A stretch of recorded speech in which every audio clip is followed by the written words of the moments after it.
And hello everyone, welcome back. BogMod here, playing more The Legend of Heroes Trails of Cold Steel 3. Now before we continue on, I wanted to talk about something because, whatever else I may say about the game, the schemes do make me think. And I wanted to talk a little bit about said schemes. Let's see if I can find the person in question to reference my schemes about.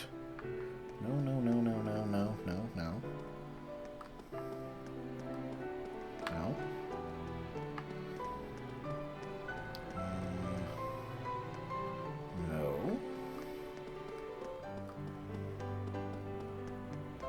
No. Aha! Perfect. Lecter, right there. So let's talk a little bit about this, because he revealed something about, along with what we learned from Eustace and Milliam recently, that had me musing about the plot.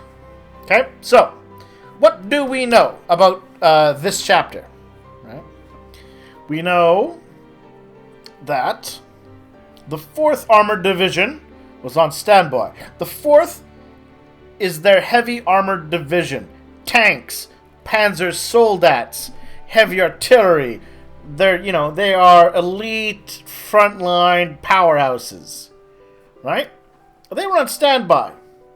Think about that. Okay. They were on standby in case spies got out of hand. Right? For martial law. They're the entirely wrong kind of group for martial law. Right? So we're going to put that aside because we know there was also magical shenanigans going on. What were those magical shenanigans? Why, a vampire curse spread by an evil supernatural giant dragon. Okay. Yes, Reen. Quiet. Shush. I'm talking. I'm musing. Now, slow, methodical, plodding zombie vampires and a giant dragon? Now that could use some heavy firepower to take out.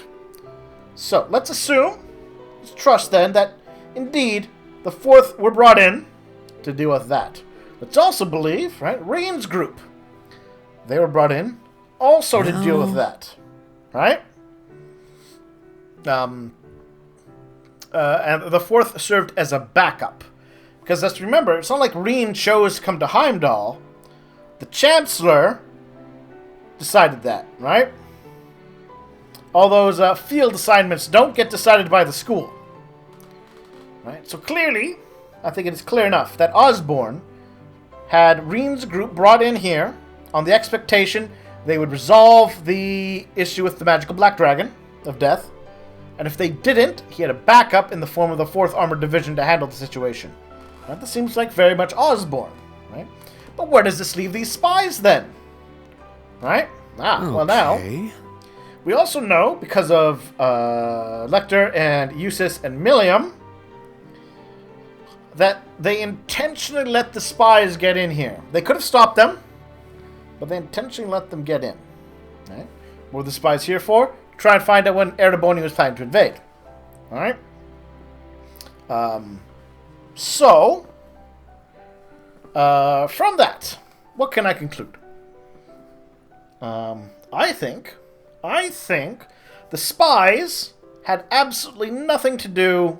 No. Shh, quiet, Reen. Had absolutely nothing to do with any of the main scheme that Osborne was doing. In fact, I think the spies were let in for 2 purposes. Because this is let's give Osborne some credit. He is a crafty man. One, it's a convenient distraction for our protagonists, right? It makes them think, oh yes, we can stop Osborne from launching his war by stopping the spies, right? And like suckers, they fell for it, all right? Never realizing, indeed, Osborne has deeper schemes than that.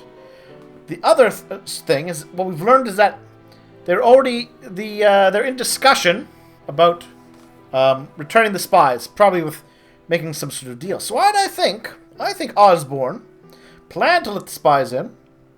Right? There's an opportunity there. Let the spies in, have Reen and the group deal with him. It serves as a cover to distract Reen and his meddlesome band of do-gooders. And at the same time, their capture lets him wrangle stuff out of the Calvard government. Okay. And he got those Ramda units. Get access to their latest advanced military technology, giving him even more an edge in the coming war with Calvard. Yes. Yes. So that's kind of what I think's going on right now. Osborn knew about the magical dragon. He brought in Reen's group to deal with it, with the 4th Armored Division as his backup. That makes sense. The spies were let in because he knew there was nothing they could do to really stop what he was doing. They would serve as a convenient cover, and he could use them to further weaken his enemies. Right? So where does this put the war situation? So, related to that, I don't think the vampires or the spies either one were intended to be the cause of the war, from Osborn's perspective. All right. The 4th was clearly backup, right? But Reen's group was, and let's be honest, I'm sure he expected after the first 3 chapters Reen's group to succeed. The 4th was backup in case Reen's group failed, and Reen's group was there to stop the dragon's curse from destroying the city. Okay. Which means, since the spies weren't actually related to the curse, and they're not actually related to his war plan, because he never planned to use spies to declare his war, Osborn has something else in mind, I think, for the cause of the war. Because Osborn, however much he may take advantage of things, he would clearly not leave things up to chance, hoping that the spies get magically cursed, hoping that the spies then cause some ruckus, hoping that Reen's group can't stop them, all those sorts of things. That's too many areas of failure. I don't think Osborn at all was depending on that. I think he was so far not depending on that. He expected none of it to happen, and he had his other later plans in motion. But the group is left thinking, oh yes, we've thwarted Osborn. No. I don't think that is the case, though. I don't think it is at all. Anyways, I'm sorry I had to ramble about that for a little while. But that is what I think. I think that is, honestly, what happened. Also, I'd like to say this about Lecter, relating to his little confrontation with Ash in the sewers. No. To the degree to which Lecter feels any guilt or obligation to atone for his dad's actions, it is an admirable quality of the man. 11-year-olds should not be expected to stop 30-plus-year-olds from committing war crimes and killing dozens or possibly hundreds of innocent people, all to justify a fake war because some people are grumpy that they aren't important anymore. Lecter, I'm sorry you had to put up with Ash. Ash? Okay. You're a dick. You're just a... I would use stronger language, but YouTube. So I won't. But let's just say, no, Ash, you're a horrible person. Speaking of Ash, whatever they may have intended for him, because we see little glimpses of it, right, where everyone's talking about how Ash helps them and blah, blah, blah. I think Ash... Okay. I think whatever they intended, here's how I've come to understand Ash. Ash is a bully. He is an egotist. He has a massive ego. He's a show-off. And he's a thug. And he's cruel. To the degree to which, yes, Ash does help out, it is to show off. It is to put others down and make himself look good. Because the idea that he did any of those things without mocking them, no. He's a terrible person. On the inside and on the outside. Like, they talk about, like, people have layers and onions. On the outside, he seems like, a slacker and a jerk and kind of a delinquent. But on the inside, he's actually a bitter, angry, hateful person. So, that's Ash. Now, obviously, I don't expect everyone to agree with me about either of those points. But that's where I am. I don't like Ash. I think he's a bad person. Where were we? But I do like, while I don't like Ash, I do like my scheme, my understanding of what's been going on. The only thing is, I'm not fully sure yet how chapters 1 to 3 fit into all of this. Alright?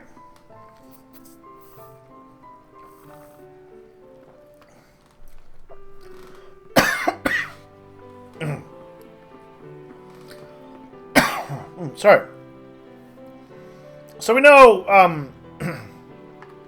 yeah, because it's hard to say to what degree that Osborn and the Black Workshop are in cahoots. Related to that, it's hard to say to what degree the Black Workshop and Ouroboros are actually at odds, or to what degree Ouroboros is working with Osborn. Because, like I said, the stuff that Ouroboros has been doing, they've clearly been trying to attract attention and pick those fights without actually doing anything really bad. Smart guy like Osborn has to know that, so presume he's going along with it for a reason. I believe we were going to talk to this group. Prince Cedric. It's been far too long. I'm not sure if we should leave Ash with the prince. I'll be viewing his house, Patrick. And you're Ash, right? I heard you were a dick.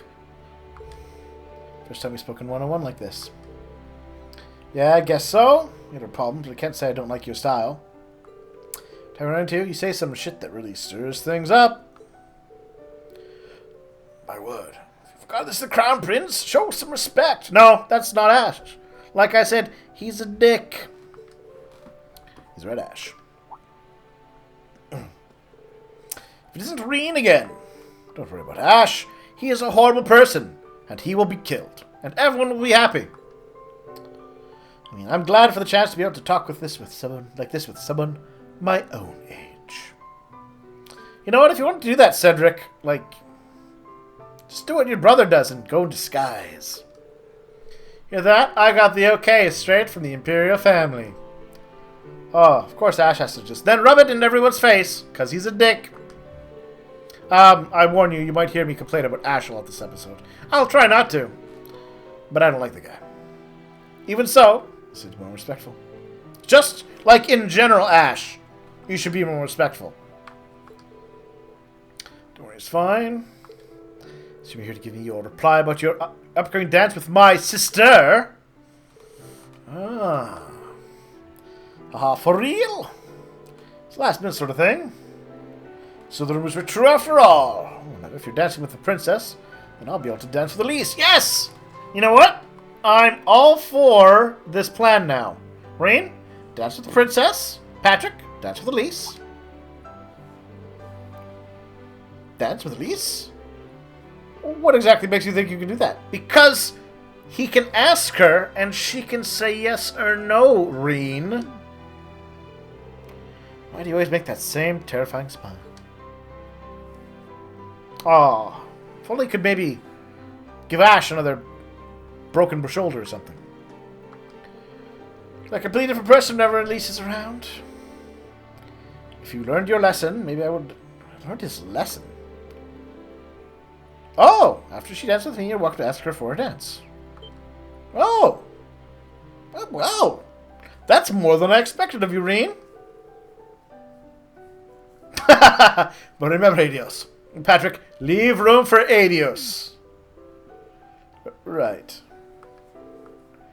Well, then I will never be the man for dreams. I'll need to review the steps of the dance so I can lead at least properly.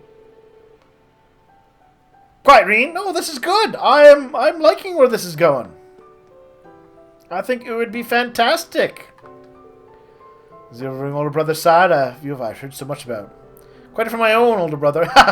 Yeah, I don't imagine Oliver being like glaring at anyone trying to put the moves on his sister, Alvin.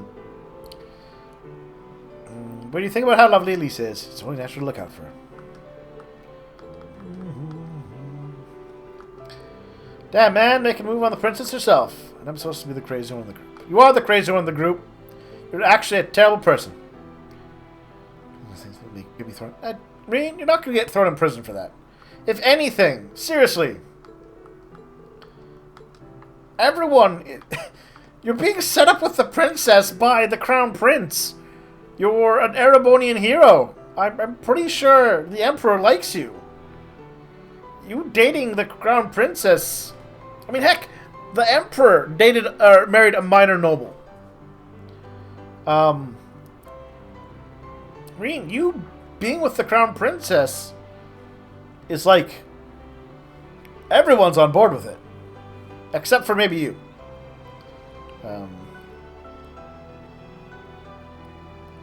But everyone else is A-okay with it. Anyways. Thank you for the branch campus, Chairman Irina. We help too. We really can't thank the RF company enough. Fortunately, sending us have been just as helpful. And Emma, I'd like to thank you for all the data provided us on the Orbital staff. Thank you for letting me use it. There's a lot of talent here at the party tonight. If either of you have any complaints about your current positions, just let me know. I'll have positions that are worthy of our talents prepared in an instant. Alright. Still out hunting.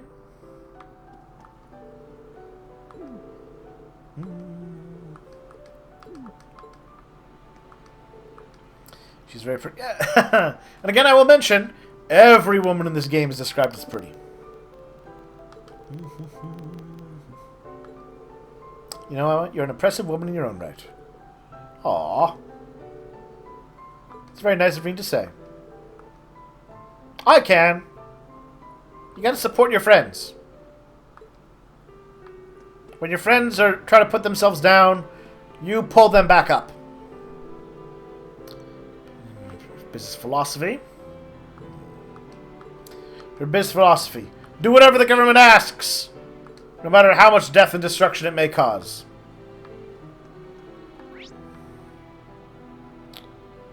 Right. Then I do believe... Oh.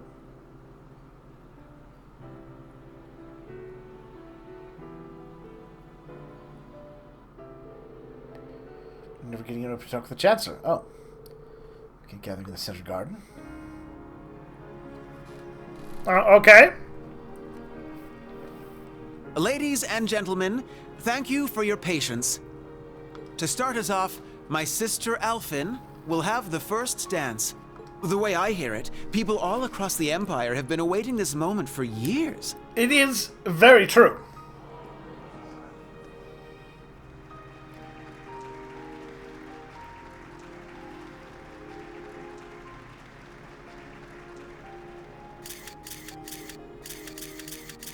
Like me, she is now 17 years old, and this dance will serve as her debut into high society.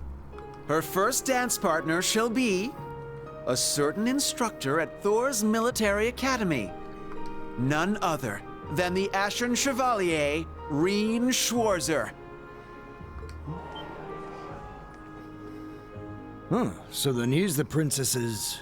I hear he's only the son of a baron, but I suppose it's okay these days. Isn't, again, I want to remind people, isn't the Empress herself a very low-ranked minor noble?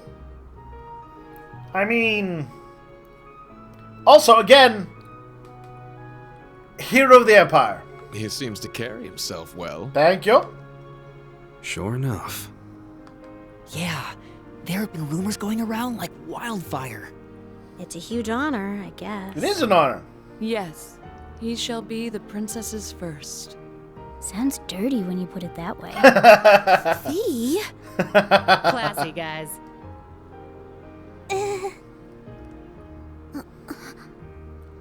He was drowning in fame before, and now everyone's talking like him and the princess are already married. Basically, yeah. Yeah. Seems like everyone's reading way too much into this. I agree. Well, to some degree, yes. However will this play out, I mean, I doubt the Empress was I suppose this is... the first dance of the Emperors.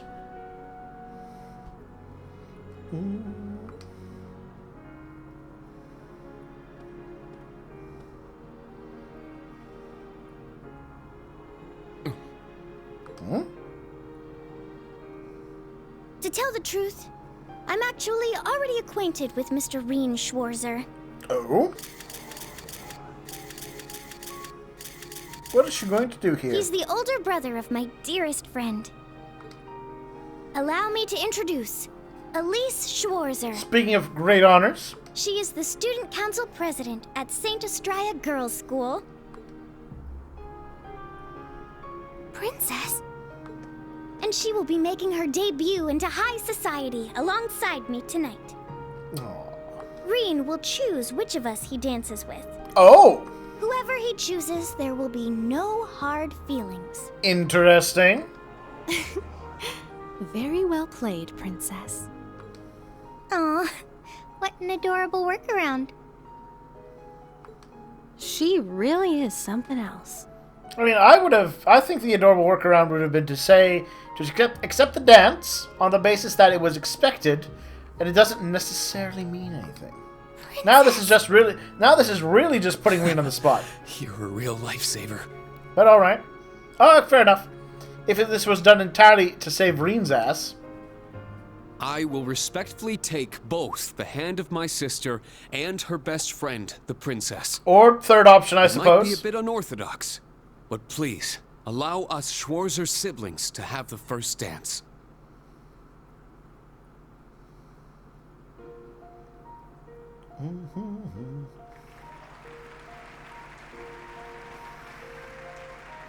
I'm kind of curious how often the siblings do a dance.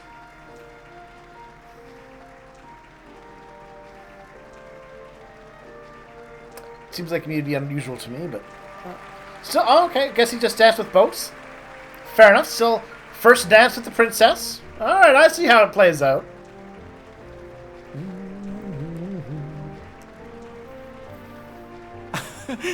I wonder whose idea this was. My word. Can one man truly be this lucky? Lucky enough to dodge that bullet, you mean? Yes. Had he danced with the princess first, the whole city would be planning their honeymoon by now. This is true. However, since he and his sister danced first, that ship has sailed, as it were. Oh, Alfin. That Ashen Chevalier is certainly quite the man. Wouldn't you agree? You can thank Baron Schwarzer. I wonder if the Emperor knows. I can't remember if the Emperor knows about the truth of him. Now, all you young people here with us, follow their lead and enjoy yourselves. The summer festival's blue moon shines on us this night. I am certain the spirits are especially riled. So, let us give them a show.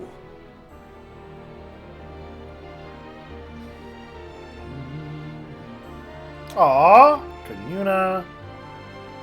Good, no one's dancing with Ash. I feel better. That's alright. Emma Macias. Oh, Lauren Elliott. Ah, boo, Muse. You can do a lot better than Ash. Guy Sinfino. Oh, Lecter and Claire. Nice, nice. Oh, there, I saw it. I saw his sister and Patrick. Oh, there's Cedric.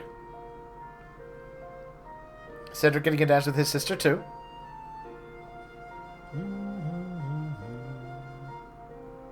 Last two dances. Oh, that was nice. I liked that. It was sweet. It was cute. My apologies for arriving so late. Rufus! Good to see you. Rufus. Ah, so good to see you. Is that Governor General Rufus? He cuts quite the I figure. didn't know he was coming. It seems you've stolen the spotlight all to yourself. To tell the truth, I was at a party held by the Imperial Household Agency. I wish to greet His Highness Olivert, Governor Regnitz, Lord Ragnar, and Viscount Arcade before making my way here. I see.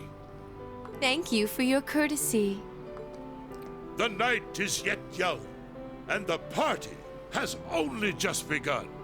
Bring out more food and drinks.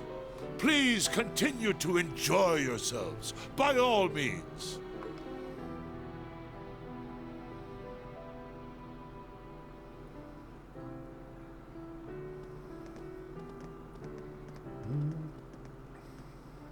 You, sis, come with me. Let us catch up, my dear brother.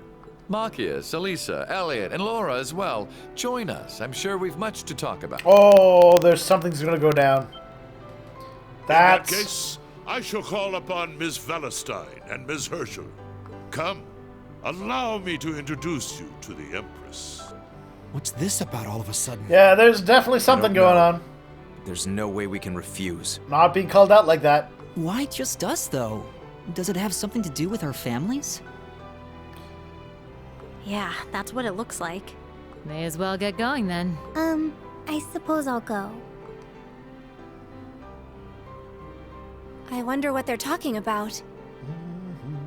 Think we should follow? Yeah. Reen, Oh, Claire! Hi, Claire. What's wrong? well, this may come as a surprise, but Nothing is wrong. Weird, I know. a certain someone would like to speak with you. Oh? You mean... The someone who just left, perhaps? Diet bomb. Understood. I'll be going, everyone. Yes. Good luck. Try not to be too nervous. Reen? Instructor? Huh.